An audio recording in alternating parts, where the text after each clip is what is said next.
custo de vida, emprego e desemprego, cesta básica, tarifas públicas, salário mínimo. Agora, na Brasil Atual, a análise do DIEESE.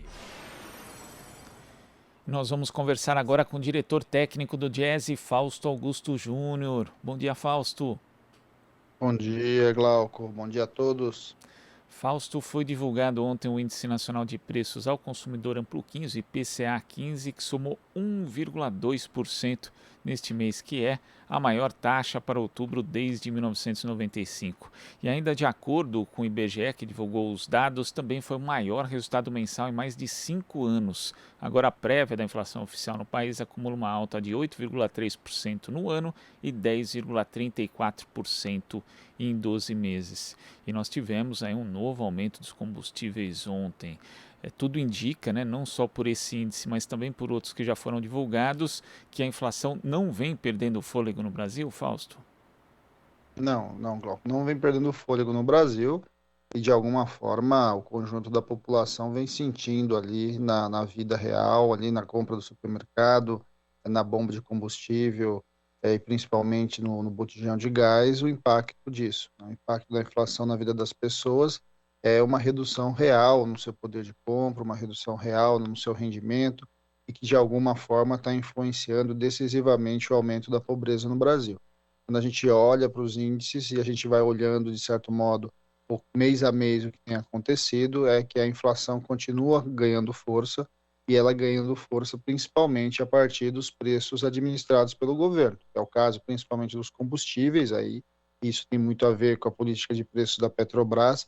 É bom lembrar que esse índice não incorpora o aumento de preços dessa semana, esse índice pega o momento anterior. Ao mesmo tempo, a gente está vendo o preço da energia elétrica subindo, e aí tem muito a ver com a política de preços aí vinculados à tarifação pelas bandeiras, e ao mesmo tempo a gente ainda está vendo alguns efeitos bastante significativos na parte de inflação de alimentos. Por outro lado, a gente sabe também que, de alguma forma, o impacto do câmbio, que tem a ver agora com essa alta, aí nessa discussão de teto, de não teto, do atual governo, vai acabar impactando muito provavelmente preços para o próximo período, e de alguma forma a gente vai ter aí um ano bastante difícil do ponto de vista da inflação. E ao mesmo tempo, Glauco, a gente está assistindo uma escalada da taxa de juros. Hoje tem reunião do Copom, que vai discutir de novo a questão dos juros, e muito provavelmente todos os indicadores e o próprio mercado esperam uma alta bastante acentuada da taxa de juros. E aí a gente vai continuar vendo a incongruência da atual discussão. Enquanto de um lado a gente vai ver ali a questão da discussão, se tem ou não tem 80 bilhões aí para garantir uma melhora aí no Bolsa Família para um conjunto importante de famílias, a gente vai ver a discussão rapidamente dos juros sendo elevado e que vai custar muito mais caro do que a própria discussão aí se mexe ou não mexe na possibilidade de colocar recursos para as famílias mais pobres. Quando a gente vai olhando isso, a gente vai olhando como o Brasil, de alguma forma, está desgovernado, uma vez em que busca-se reduzir uma movimentação econômica, reduzir o dinamismo econômico para conter uma inflação. Na verdade, tem como principal causa o próprio governo e as escolhas que o governo coloca, especialmente nos preços de energia e combustível.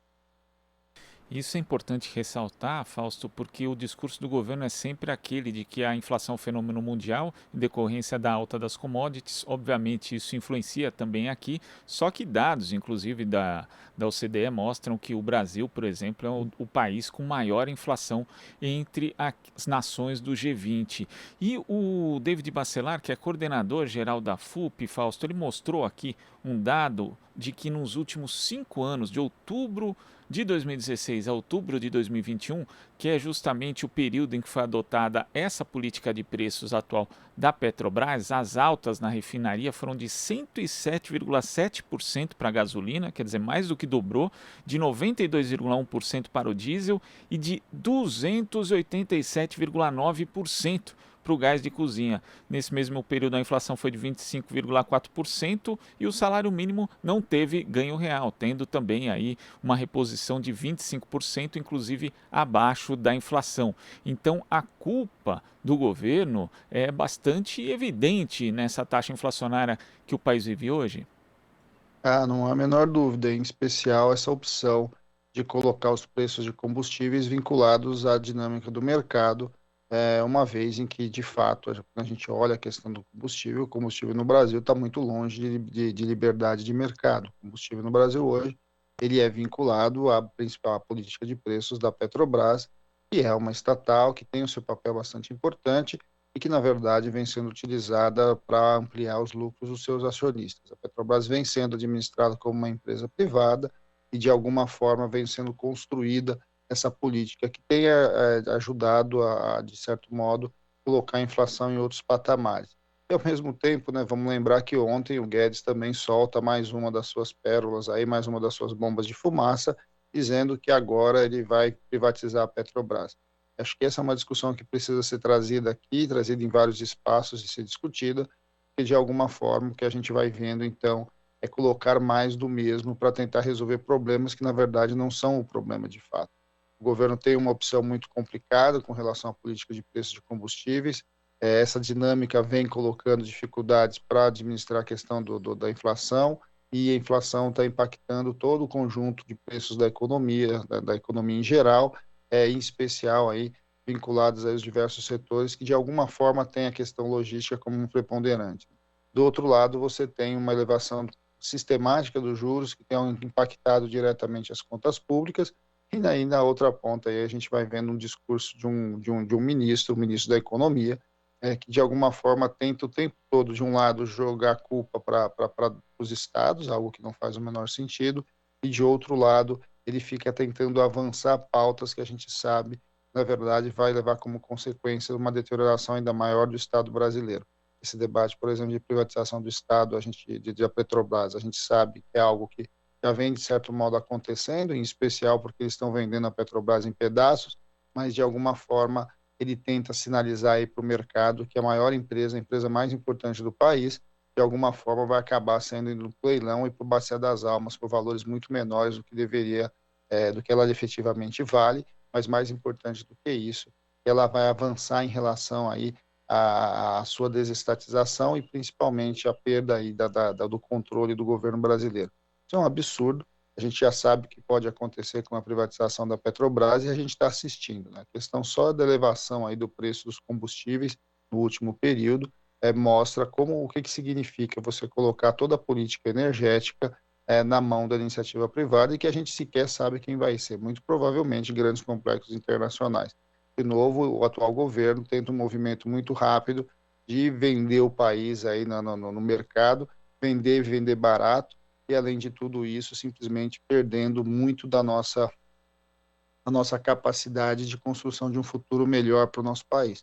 O debate o debate está posto, há muitas divergências e há muita discussão em relação a tudo isso, mas de alguma coisa a gente vai vendo como o atual governo opera. Ele opera a partir dos interesses próprios, opera numa mediação ali com o mercado, e nessa relação de mercado, um governo sem política, a gente vai vendo que o Brasil vai perdendo soberania, a qualidade de vida do povo vai diminuindo, e aí, objetivamente, como a gente começou a conversa, a inflação vai mostrando quanto tudo isso está desequilibrado.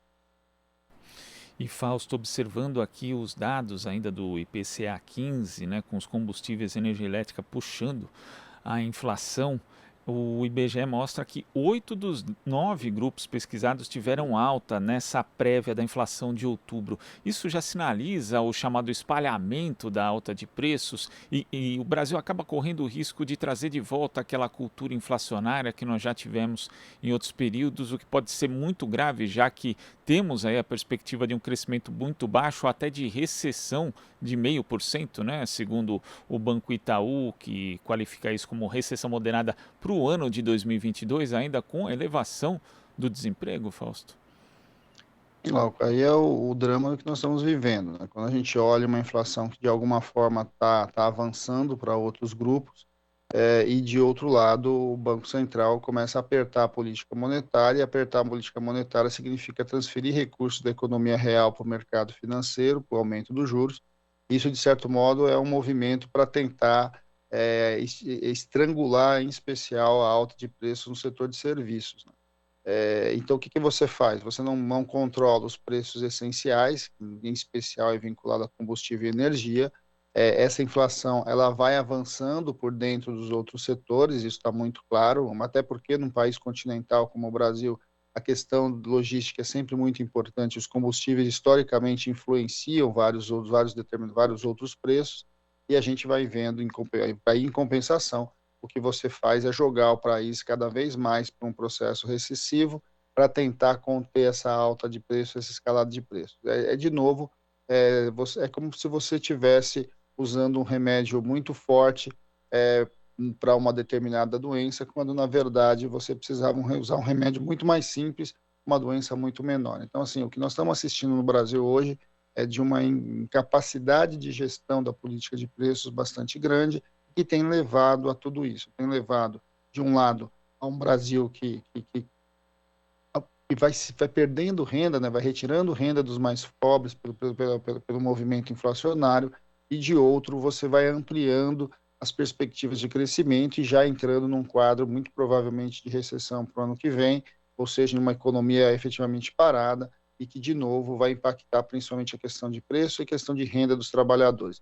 Quando a gente olha para esse cenário, a gente vai vendo um cenário muito ruim no pensar do ano que vem. Um cenário em que, de alguma forma, você vê aí uma economia que não cresce e, ao mesmo tempo, uma renda média do trabalhador que vai sendo reduzida, e inevitavelmente um aumento de desemprego, uma piora nas condições objetivas de vida.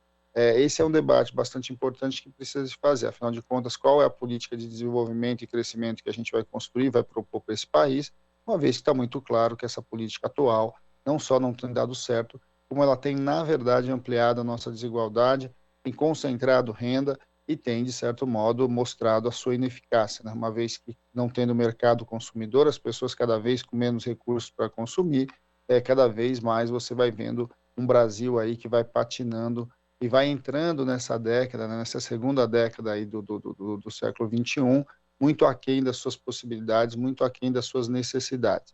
Esse é um debate que precisa ser feito, a gente está assistindo, hoje é um capítulo bastante importante, essa reunião do Copom vai mostrar um pouco do que a gente está falando, um pouco dessa política aí que está sendo desenhada, e a gente vai vendo, como a gente viu recentemente aí nos áudios aí do banqueiro, como que, de fato, o Brasil opera muito mais para os interesses daqueles que muito têm e despreza, em grande medida, a necessidade dos mais pobres, a necessidade da maior parte da população. Fausto, muito obrigado pela sua participação aqui no Jornal Brasil Atual e até a próxima. Até a próxima, Glauco. Bom dia a todos novamente. Bom dia. Conversamos aqui com o diretor técnico do Diese, Fausto Augusto Júnior. Você está ouvindo Jornal Brasil Atual. As notícias que os outros não dão.